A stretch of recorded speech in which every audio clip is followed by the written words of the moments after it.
terima kasih ya atas waktunya, kesediaan waktunya untuk melakukan kegiatan pra-observasi ini. Sebelumnya apa kabar, Miss Udo? Baik, alhamdulillah. Baik, alhamdulillah ya. Oke, semoga kita selalu diberi kesehatan ya, Miss Udo ya. Saya panggilnya Miss.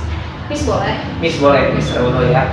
Baik, Miss Udo, sebelumnya saya ingin menjelaskan sedikit sebelum kita melakukan kegiatan pra-observasi, supervisi pendidikan, supervisi pembelajaran.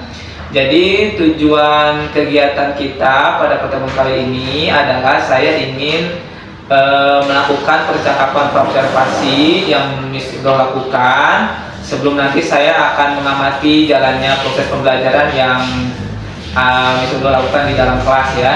Dan sebelumnya saya juga akan melaksanakan evaluasi proses pembelajaran yang Miss Udo nanti lakukan. Nah, percakapan observasi ini kita lakukan adalah untuk persiapan sebelum Miss Udo itu melakukan pembelajaran di dalam kelas nanti. Jadi sebatas untuk persiapan proses pembelajaran nanti bisa dilakukan di dalam kelas.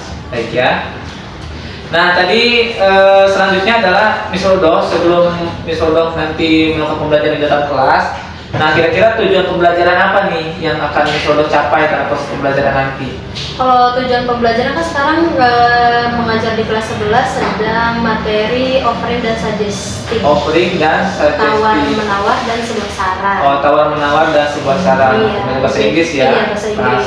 Bahasa. Jadi yang ingin dicapai sih sebenarnya mereka supaya mengenal struktur dari fungsi sosialnya, terus lagi unsur kebahasaannya, sampai mereka bisa menerapkan, menuliskan apa aja sih bentuk transaksional itu, kayak misalnya memberikan sebuah saran untuk sebuah kegiatan apa, memberikan sebuah pendapat tentang tawar menawar untuk hal apa gitu, seperti itu sebetulnya. Dan bentuknya juga dialog singkat dan sederhana.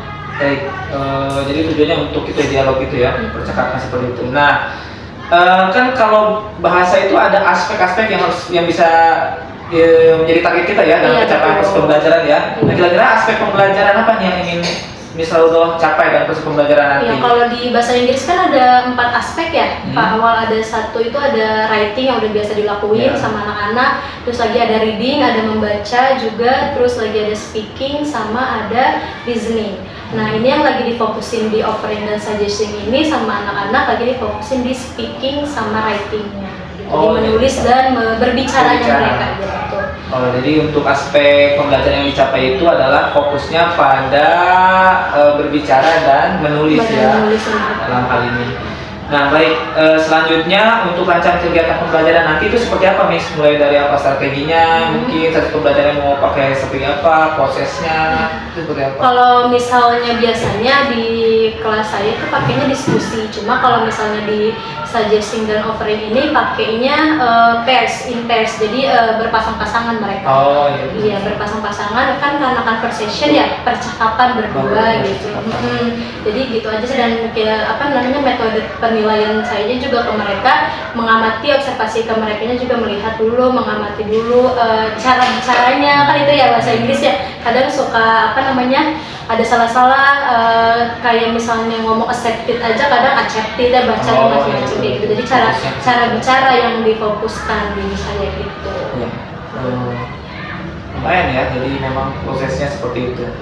Nah, untuk penilaiannya sendiri itu nanti Miss Udo menggunakan penilaian seperti apa untuk fokus pada bicara dan menulis tadi?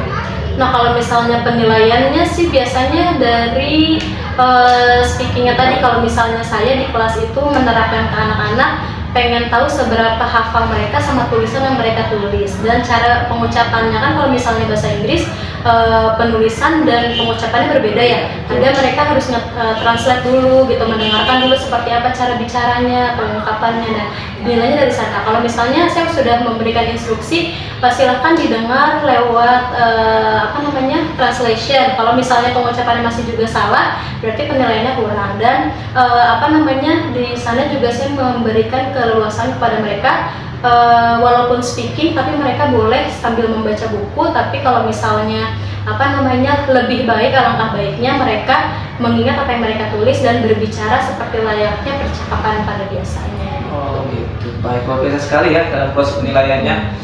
Nah, dalam proses pembelajaran nanti itu media yang akan digunakan itu apa aja untuk proses pembelajaran nanti itu? Kalau media itu dikembalikan ke anak-anak ya. Kalau dari saya sih kemarin itu ada infokus sama PowerPoint yang sudah dijelaskan sebelumnya, dan kalau misalnya ke mereka ketika sudah masuk percakapan, mereka membawa barang sendiri tergantung dari apa yang mereka pilih. Misalnya kan ada suggestion, itu saran, dan ada offering, tawaran. Biasanya tawar-menawar tentang apa misalnya gitu. Jadi mereka yang membawa barang-barang sendiri. Kalau media dari saya sih PPT sama infokus aja sih, laptop segala macam. Jadi untuk medianya itu ada media audiovisual ya, fokus sama laptop digunakan, dan juga mungkin tadi dari anak-anak yang mau ya untuk alat peraganya ya. Peraganya betul. Nah, Miss Rodo sendiri untuk pelaksanaannya nanti dalam proses pembelajarannya kapan nih waktu pelaksanaan pembelajarannya? Waktu pelaksanaan pembelajarannya itu di beberapa kelas atau di satu kelas? Di satu kelas mungkin. Di satu kelas ini. Bukan apa atau di hari apa? Di minggu besok. Kebetulan saya tadi baru memberikan tugasnya. Paling minggu besok itu tadi anak-anak sudah mulai berbicara di depannya. Oh, baik, di pekan depan ya. Iya, waktu pelaksanaannya. Baik, Miss Rodo, alhamdulillah ya kita tadi sudah melakukan kegiatan praobservasi persiapan sebelum masuk ke dalam kelas ya. Nah, kira-kira apa nih yang didapat dari pertemuan kita kali ini? Tadi udah merencanakan, ya udah tahu gitu. Ya, jadi kalau untuk saya sih jadi bisa lebih, oh ya nanti ke anakku akan seperti ini jadinya, akan seperti ini model penilaiannya, dan ada ilmu tambahan juga yang bisa saya terapkan nanti ke anak-anak. Baik, terima kasih Miss Rodo atas waktunya.